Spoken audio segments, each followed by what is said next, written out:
গ্রামের মানুষ শহরে এসেছি।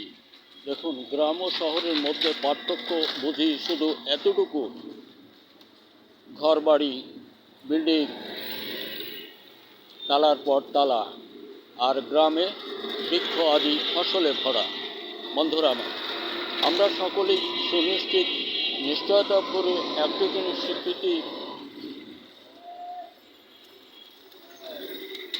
দিতে পারি, সেটা শহর আর গ্রামের মধ্যে যে ব্যবধান রয়ে গেছে, এটা শুধু ঘর বাড়ির বিষয় নয়, জন্মগত স্বভাব সূত্রে মানুষের মনোভাবাপন্ন শহর ও গ্রামের মধ্যে অনেকখানি পার্থক্য আছে।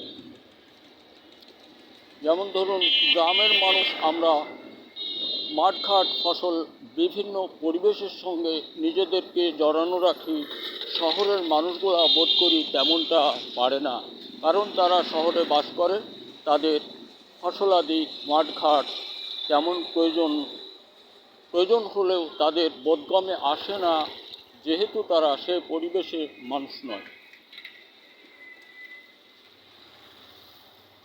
তাই ধারণা এটা আমাদের মাগুরা শহরের একটা আংশিক অঞ্চলের কথা। এখানে আমরা চাই সকলেই সম্মিলিতভাবে গাঁয়ের মানুষ প্রয়োজনে শহরে ছুটে আসে।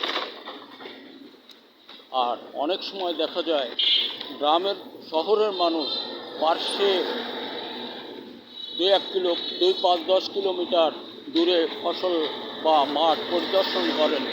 অনেকেই মনে করেন যে এটা তাদের অনেক ভালো বোধ হয় বলেই তারা এমনটা করে থাকেন।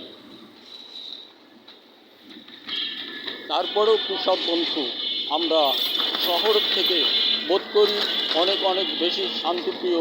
সেই শান্তিপ্রিয়তা আনন্দে উৎসবে মেতে ওঠে তাদের মুখে। আমরা সোনার ফসল উৎপাদন করে